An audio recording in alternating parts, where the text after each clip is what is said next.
নমস্কার বন্ধুরা, আমি টিটুস কিচেনে সবাইকে স্বাগত। আজ আমি আপনাদের সাথে বাঙালির অতি প্রিয় ছানা চিত্রকূটের রেসিপিটা শেয়ার করছি। সামনে দুর্গাপুজোর সময় কিন্তু বাঙালিদের মিষ্টি মুখের পালা চলতেই থাকে, আর বাড়িতে আত্মীয় বন্ধুবান্ধবের আনাগোনা চলতেই থাকে। সেখানে এরকম একটা মিষ্টি যদি আপনারা বাড়িতে তৈরি করে রেখে দেন, তাহলে কিন্তু অতিথি আপ্যায়নে আপনাদের কিন্তু বেশ সুবিধেই হবে। যদি আজকের ভিডিওটা আপনাদের ভালো লাগে, তাহলে একটা লাইক, শেয়ার ও চ্যানেলটি সাবস্ক্রাইব করে পাশে থাকা বেল আইকনটি প্রেস করে দিন। যখনই কোনো নতুন ভিডিও আপলোড করব, তার ইনস্ট্যান্ট নোটিফিকেশন সবার আগে আপনার কাছে পৌঁছবে। চলুন তাহলে দেখে নেওয়া যাক। আমি এখানে একটা প্যান নিয়ে তার ভেতরে প্রথমেই দিচ্ছি 2 কাপ চিনি। 2 কাপ চিনির ভেতরে আমি দেব 1 কাপ জল, মানে রেশিওটা 2:1 হলো। এবারে এই চিনিটা গলিয়ে নেব যতক্ষণ না এটা মিশছে। তবে এই সুগার সিরাপটা কিন্তু কোনো একতার বা দুতার হবে না, এটা একটা চিটচিটে হলেই হয়ে যাবে। দুটো আঙুলের মাঝখানে নিয়ে আমি সেটা চেক করে নেব। আর দুটো ছোটো এলাচ দিয়ে দিলাম। এই সুগার সিরাপটা করতে আমার 8 থেকে 10 মিনিট সময় লেগেছে। দেখুন, সুগার সিরাপটা কিন্তু ক্লিন, আমি এখানে কোনো দুধ কিছু দিইনি। যদি নোংরা থাকে সেক্ষেত্রে অল্প একটু দুধ দিয়ে ওপরের নোংরাটা আপনারা তুলে নেবেন। দুটো আঙুলের মাঝে নিয়ে আমি চেক করে নিচ্ছি। দেখুন, একটু চটচটে হয়েছে, বেশ ঘন হলে নামাতে হবে, তবে একতার বা দুতার কিন্তু কখনোই করবেন না। সাইডে রেখে দিলাম। এবার একটা থালার ভেতরে 300 গ্রাম ছানা নিয়েছি। এই ছানাটা আমি বাজার থেকে কেনা ছানা, আর তার ভেতর দিচ্ছি 60 গ্রাম ময়দা, 1 টেবিল স্পুন সুজি, 1 টেবিল স্পুন মিল্ক পাউডার,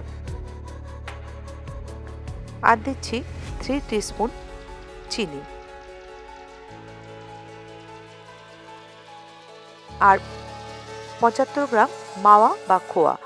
এগুলো সবই আমি আজকে বাজার থেকে কেনা জিনিস দিয়ে এই চিত্রকূটটা করছি। 1 টিস্পুন ঘি দিচ্ছি।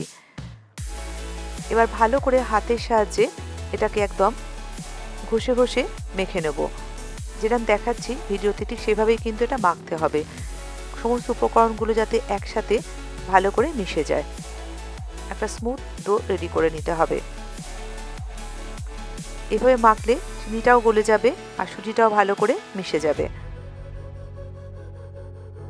এটা মেখেছি ঠিক 10 মিনিট ধরে এইভাবে। এর ভেতর দিয়ে দিচ্ছি 1/2 টিস্পুন ছোটো এলাচের গুঁড়ো। ছোটো এলাচের গুঁড়ো দিয়ে মিনিটখানেক মেখে নিয়েছি।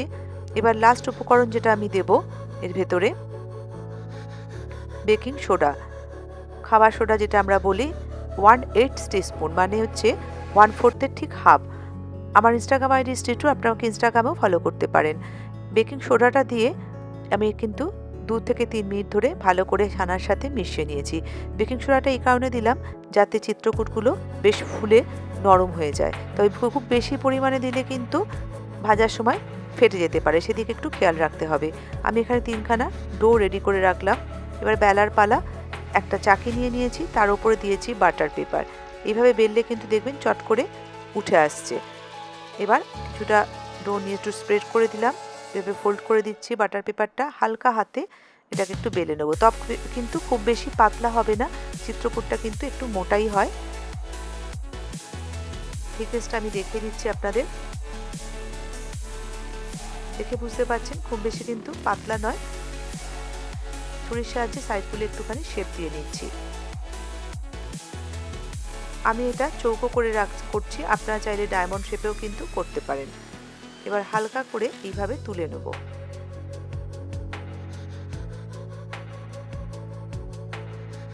এইভাবে সমস্ত চিত্রকূটগুলোই কিন্তু আমি রেডি করব।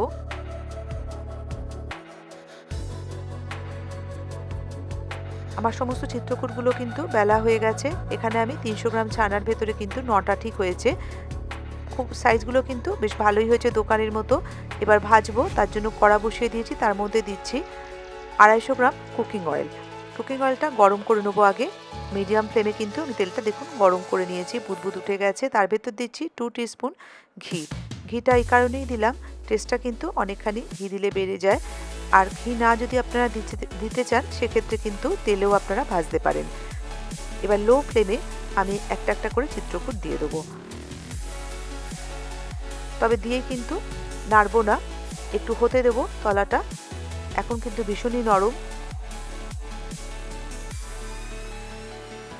কখনোই মিডিয়াম বা হাই ফ্লেমে চিত্রকূট কিন্তু ভাজবেন না। আর একটা দিয়ে দিলাম। যতটা কড়াই স্পেস আছে সেইভাবে কিন্তু চিত্রকূটগুলো দিতে হবে। খুব বেশি একসাথে দিলে হবে না, গায়ে গায়ে লেগে যাবে, সেক্ষেত্রে ভাজাটাও ভালো হবে না। প্রথমে দিয়ে নাড়বো না, মিনিট 2-3 ধরে কিন্তু এটা হবে। এক পিঠটা একটু হয়ে গেলে যখন দেখবেন তেলের ওপর ভেসে উঠেছে, তারপরে হালকা হাতে এটাকে উল্টে দিতে হবে। দেখুন আস্তে আস্তে কিন্তু ভেসে উঠছে তেলের ওপরে। এটা একটু ধৈর্য করে করতে হয় কাজটা। এটা করতে কিন্তু এক একটা ব্যাচ ভাজতে আমার সময় লেগেছে প্রায় 12 থেকে 15 মিনিট। বাড়িতে তৈরি করে খাওয়ার মজাটাই কিন্তু আলাদা। দেখুন এবার হালকা হাতে এইভাবে উল্টে দেবো। ফ্লেমটা কিন্তু লোতেই রাখবেন।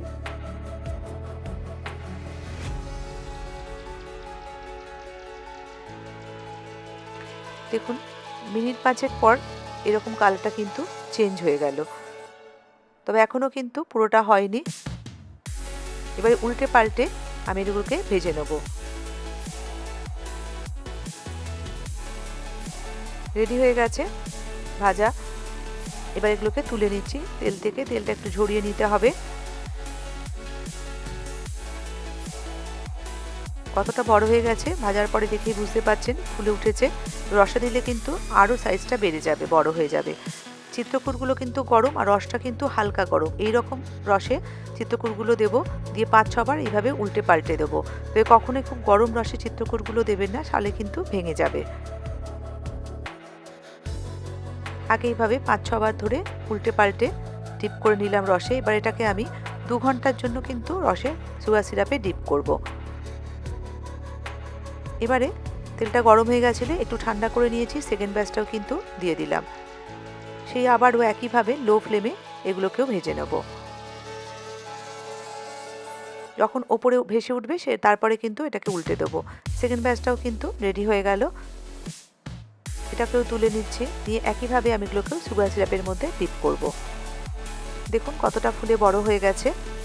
এবার লাস্ট ব্যাচটা করছি। টোটাল আমার কিন্তু 300 গ্রাম থেকে বললাম 9টা চিত্রকূট আমি করেছি। আপনারা সাইজটা ছোট করলে আরও বেশি হবে।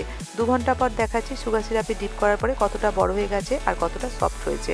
দেখেই বুঝতে পারছেন। আমি এটাকে গার্নিশ করব একটু ওপরে ক্ষীর দিয়ে। এবার প্লেটিং করছি। দেখুন দেখতে কত সুন্দর লাগছে। ভিডিওটা দেখার জন্য ধন্যবাদ। নিচের কমেন্ট সেকশনে জানান ভিডিওটা আপনাদের কেমন লাগলো। ভালো লাগলে লাইক, শেয়ার, চ্যানেলটি সাবস্ক্রাইব করে পাশে থাকা বেল আইকনটি প্রেস করে দিন। ভালো থাকবেন, সুস্থ থাকবেন।